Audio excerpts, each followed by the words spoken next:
से देख रहे हैं? देखिए, मैं समझता हूँ कि भारत सरकार की फॉरेन पॉलिसी की जो स्ट्रेटेजी है, ये उसकी एक बहुत बड़ी जीत है। अफ़गानिस्तान से भारत के जो संबंध हैं वो नए नहीं हैं, बल्कि कई दशकों पुराने हैं। हमने अफ़गानिस्तान में पार्लियामेंट बनाई है, हमने वहाँ के लोगों को भारत के अंदर स्कॉलरशिप दी है, और अभी आपने देखा होगा जो ज़लज़ला आया है, भारत ने भारी मात्रा में मदद का सामान अफ़गानिस्तान भेजा है। हमारे विदेश मंत्री हो या भारत सरकार हो, वो बहुत ही मजबूती के साथ में अफ़गानिस्तान की तालिबान सरकार के साथ में हर स्तर पर बातचीत कर रही है। आपने देखा होगा हमारी ऑफिशियल मीटिंग इससे पहले दुबई में भी हुई है, कतर में भी हुई है, और भारत सरकार ने दुनिया को ये संदेश दिया है कि अफ़गानिस्तान की जो मौजूदा सरकार है वो विकास के हर क्षेत्र में दुनिया की सबसे बड़े लोकतंत्र के साथ में कंधे से कंधा मिला करके चल रही है। लेकिन ये वो सरकार है जिस पर अंतर्राष्ट्रीय स्तर पर उनके दौरे पर भी रोक लगी हुई है, इनको लगातार आतंकवादी बताया जा रहा था बरसों से। अब वो सरकार में आ गए, तो ऐसी क्या मजबूरी है सरकार की जो उनके साथ अब मीटिंगें की जा रही हैं? क्या विपक्ष इस पर घेरेगा नहीं? देखिए, आतंकवादी आप किस आधार पे किसको कह सकते हो? क्या रशिया ने इनको एक्नॉलेज नहीं किया है? क्या चाइना इनसे बात नहीं कर रहा है? आपके कहने से नहीं, मैं ये पूछना चाह रहा हूँ कि बरसों तक हम थोड़ी कह रहे हैं, ये सब कुछ जो हो रहा था जब अमेरिका से लड़ाई चल रही थी यही तालिबान की, तब ये अंतर्राष्ट्रीय आतंकवादी थे। आज आप इनके साथ मीटिंग कर रहे हैं, तो क्या दोहरा चश्मा है? देखिए, तो अमेरिका को आपको पूछना चाहिए अमेरिका से। अमेरिका ने समझौता किया ना तालिबान से।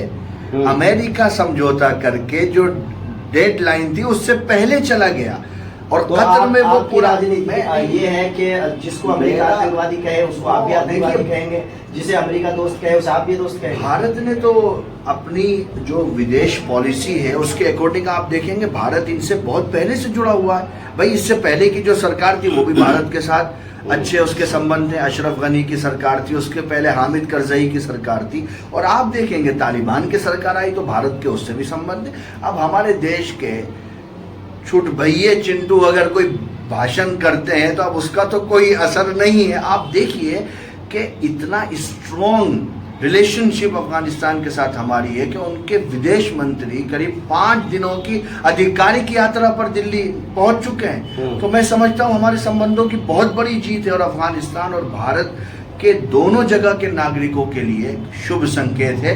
भारत सरकार अफगानिस्तान के साथ में मजबूती के साथ में खड़ी है। आप इसलिए स्वागत कर रहे हैं, इसलिए खुश हैं क्योंकि वो दारुल उलूम देवबंद भी जा रहे हैं?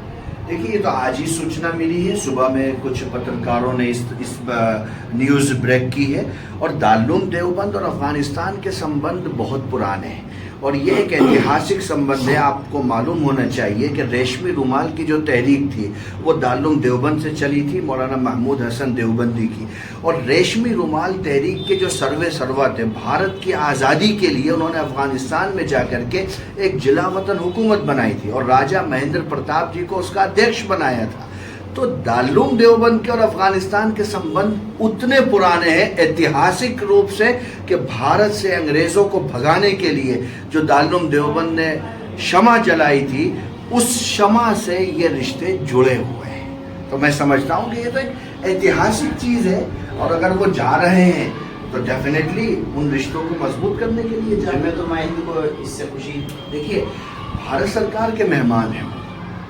भारत के विदेश मंत्रालय ने बहुत अच्छे तरीके से उस डील को संपन्न किया है कि वो अफगानिस्तान के ऑफिशियल विदेश मंत्री भारत की यात्रा पर हैं।